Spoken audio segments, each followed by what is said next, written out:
20 ఇయర్స్‌గా ఈ మార్కెట్‌లో మీరున్నారు. యెస్. సాఫ్ట్‌వేర్ ఇండస్ట్రీలో. Yes. You saw some big companies. Yes. ఆహ్, అసలు ఏం జరుగుతది సార్ ఈ ఇండస్ట్రీలో ముఖ్యంగా ఈ ఎడ్‌టెక్ విషయానికొచ్చేటప్పటికి ఒక అకాడమీ పెట్టాక యెస్. అసలు ఒక స్టూడెంట్ అనేవాడు బీటెక్ అయ్యి వచ్చి ఇందులో జాయిన్ అవుతాడు. అసలు ఆ టైంలో వాళ్ళకి ఏం నేర్పిస్తారు? నేర్పించాక ఏదో జాబ్ ఇప్పించేస్తారు గదా! దాని యెస్. వెనకున్న ఆ స్కామ్ ఏంటో చెప్తారా?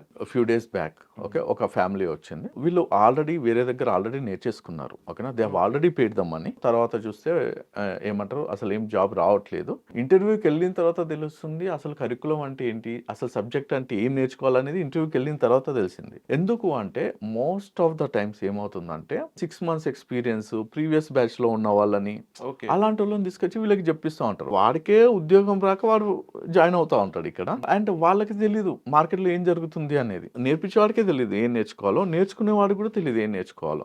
సో, నేను అందుకే చాలా సార్లు అంటా ఉంటా. ఒకసారి మన ఇన్నోమాటిక్స్ కరిక్యులమ్ తీసుకోండి. హ్మ్. తీసుకొని వెళ్ళి మీరెక్కడన్నా ఒకవేళ జాయిన్ అయినా గూడా, ఈ కరిక్యులమ్‌లో ఇన్ని టాపిక్స్ ఉన్నాయి. ఇవన్నీ నేర్పిస్తున్నారా? హ్మ్. దీనికి నిజంగా ఎక్స్‌పర్‌టీస్ ఉందా? హ్మ్. నేర్పించేవాడికుందా? నేర్చుకున్న వాళ్ళు ఉన్నారా? ఈ సో అండ్ సో టాపిక్స్ గానీ, ఇలా అనేది ఫస్ట్ అది చూసుకోవాలి. చూసుకుంటే ఏంటంటే మీకు ఈజీ అయిపోతది.